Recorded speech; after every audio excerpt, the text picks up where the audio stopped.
Right ఇక details చూస్తే DSP Kurnool జిల్లా ఎమ్మిగానూరులో బక్రీద్ పండుగ దృష్ట్యా అన్ని మతాలకు పీస్ మీటింగ్ ను నిర్వహించారు. బక్రీద్ పండుగను ప్రశాంత వాతావరణంలో జరుపుకోవాలని డీఎస్పీ భార్గవి సూచించారు.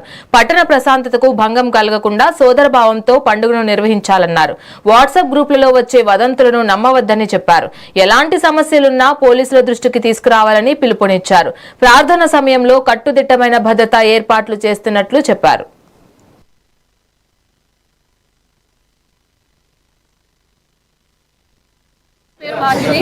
ఎమ్మిగనూరు డీఎస్పీగా పనిచేస్తున్నాను.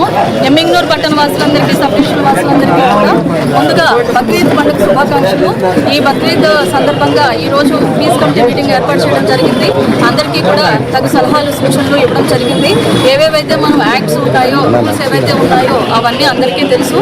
అవి ఖచ్చితంగా పాటించాలని అందరికీ మరొకసారి విజ్ఞప్తి చేయడం జరిగింది. ఇప్పటిదాకా ఎలా అయితే అన్ని పండుగలు శాంతియుతంగా జరుపుతున్నారో అదేవిధంగా ఈ బక్రీద్ పండుగను కూడా ఎమ్మిగనూరు పట్టణ వాసులందరూ కూడా సామాజిక స్పిరిట్ తో చక్కగా శాంతియుతంగా జరుపుకుని మన ఎమ్మిగనూరు యొక్క ఖ్యాతిని అన్ని చోట్ల అందరికీ బాగా తెలిసేలాగా చేస్తారు, హ్యాపీగా జరుపుకుంటారు, మా పోలీస్ శాఖ సహకరిస్తారు అని చెప్పి ఆశిస్తూ అందరికీ ధన్యవాదాలు. పేరు భార్గవి, ఎమ్మిగనూరు డీఎస్పీగా పనిచేస్తున్నాను. ఎమ్మిగనూరు పట్టణ వాసులందరికీ